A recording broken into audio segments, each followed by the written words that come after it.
सांप्रदायिक फांसीवाद से लड़ने के आह्वान के साथ छत्तीसगढ़ जलीस का चौथा सम्मेलन संपन्न। कामेश्वर पांडे अध्यक्ष, पूर्णचंद रथ महासचिव निर्वाचित। वर्तमान परिदृश्य में लेखकों, कलाकारों और संस्कृति कर्मियों के रचनात्मक हस्तक्षेप के साथ उनके सामाजिक राजनीतिक हस्तक्षेप को पुख्ता करते हुए सांप्रदायिक फांसीवाद से लड़ने के आह्वान के साथ छत्तीसगढ़ जनवादी लेखक संघ का चौथा राज्य सम्मेलन 7 फरवरी को रायपुर में संपन्न हुआ। सम्मेलन में प्रसिद्ध कहानीकार कामेश्वर पांडे कोरबा, अध्यक्ष लेखक पत्रकार पूर्णचंद रथ रायपुर, राज्य सचिव तथा शायर मुमताज भलाई कोषाध्यक्ष निर्वाचित हुए। सम्मेलन में 17 जिलों से आए साहित्यकारों और संस्कृति प्रेमियों ने हिस्सा लिया। सम्मेलन के मंच का नाम कवि आलोचक नासिर अहमद सिकंदर के नाम पर किया गया था, जो छत्तीसगढ़ में जुलिस के संस्थापक सदस्यों में से एक थे और संगठन के पहले सचिव और बाद में उपाध्यक्ष थे। सम्मेलन में जुलिस के राष्ट्रीय महासचिव नलिन रंजन सिंह भी उपस्थित थे, जिन्होंने सम्मेलन के प्रथम सत्र के उद्घाटन खंड में अपने विचार उत्तेजक वक्तव्य दिया। उन्होंने इस देश में जनवाद की रक्षा के लिए संघर्ष को आगे बढ़ाने के लिए संस्कृति कर्मियों की व्यापक एकता का निर्माण करने के स्वर को निर्धारित कर दिया था।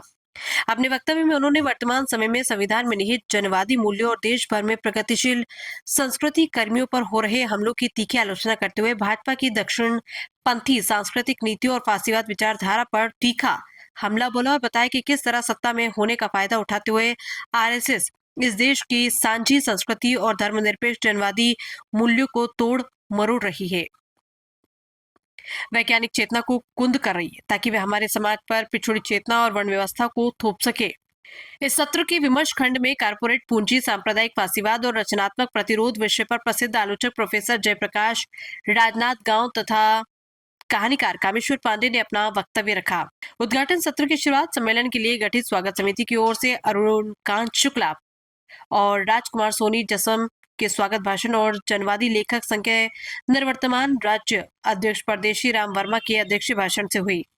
सम्मेलन का दूसरा सत्र संगठनात्मक सत्र था, जिसमें सचिव पूर्णचंद्र रथ ने संगठन की रिपोर्ट तथा कोषाध्यक्ष डॉक्टर सुखनंदन सिंह नंदन ने आय व्यय का ब्यौरा रखा। इस रिपोर्ट पर 10 से ज्यादा प्रतिनिधियों ने अपने विचार रखे।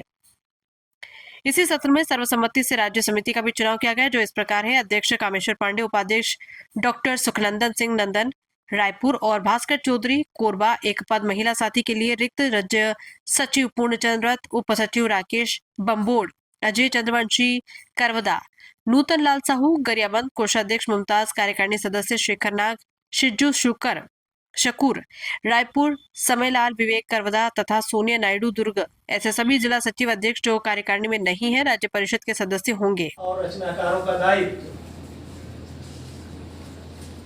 जैसे ही आप उस विषय की ओर बढ़ते हैं और आप रायपुर में खड़े हैं और बगल में भाई दिवाकर मुक्तिबोध बैठे हैं, तो आपको सबसे पहले चकमक की चिंगारियां याद आती। मुक्तिबोध की कविता चकमक की चिंगारियां आपको जरूर याद होगी। उसका एक हिस्सा है, कई खंडों में कविता है, आप सब पढ़े हैं, जानते हैं।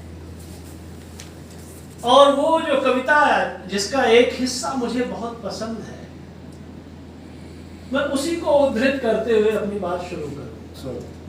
मेरे मित्र, कुहरिल गत युगों के अपरिभाषित सिंधु में डूबी परस्पर जो कि मानव पुण्य धारा है, उसी के क्षुब्ध काले बादलों को साथ लाई हूं, बशर्ते तय करो किस ओर हो तुम, अब सुनहरे ऊर्ध्व आसन के दबाते पक्ष में अथवा